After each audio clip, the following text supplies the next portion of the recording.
tonight with the Supreme Court showdown. That FBI investigation into allegations against Judge Brett Kavanaugh is now finished. Under lock and key, senators filing into a secure room, beginning first thing this morning to read it, and the reaction is pouring in tonight.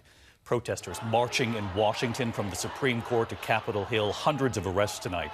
Republican leaders saying they are satisfied with the FBI report into Kavanaugh, and Democrats tonight calling it a sham, arguing only 9 witnesses were interviewed. Dr. Christine Blasey Ford nor Kavanaugh were among them.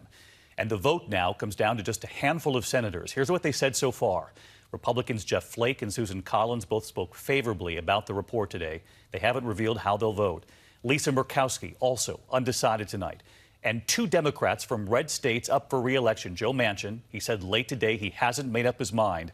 And Senator Heidi Heitkamp revealing in a dramatic moment why she will vote no, even if she pays for it with her job. ABC's Mary Bruce tonight chasing down those senators, what they're saying tonight about Brett Kavanaugh's future. Whose court? Our court! Say it loud! Say it clear! Kavanaugh is not welcome here! With the future of the Supreme Court hanging in the balance, hundreds of protesters made a final appeal on the streets of Washington and in the halls of Congress. The FBI report that could decide Judge Kavanaugh's fate arrived on Capitol Hill at 2:30 a.m., kept under lock and key in this secure room. Senators coming behind you. This morning, one by one, senators trickled in. Republicans getting the first look. Among them, those key undecided votes like Maine Republican Susan Collins. Morning, Senator. Good morning. Behind these doors, just a single copy of the report. 46 pages of summaries from 9 interviews with witnesses regarding Judge Kavanaugh's alleged sexual misconduct. Leaving the room, 2 of those undecided senators seem satisfied with what they've seen. Collins tells reporters it appears to be a very thorough investigation. And Republican Jeff Flake, he demanded the FBI investigate after he was confronted by 2 women. Look at me when I'm talking to you. You're telling me that my assault doesn't matter, that what happened to me doesn't matter, and that you're going to let people who do these things into power. That's what you're telling me when you vote for him. Today, Flake sounding positive after seeing the report. I was a yes before this, and now we're in the process of reviewing it. But thus far, we've seen no new credible corroboration, no new corroboration at all.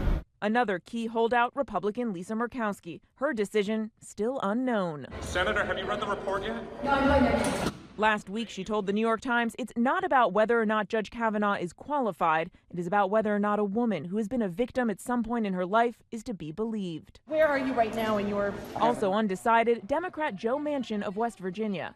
Late today, another critical vote. Heidi Heitkamp of North Dakota tells our Fargo station WDAY News that she's voting no on Kavanaugh. For the Democrat up for re-election in a state President Trump won by 36 points, it's an emotional decision. If this were a political decision for me, I certainly would be deciding this the other way.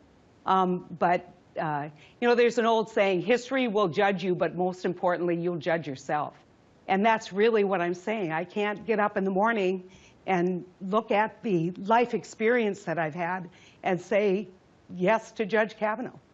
Today in the Capitol, you could feel the tension. You are too committed to getting an abuser on the Supreme Court to even have a conversation and listen. If he would send a polygraph, it would all be over, Senator So Graham. why don't we dunk him in water and see if he floats?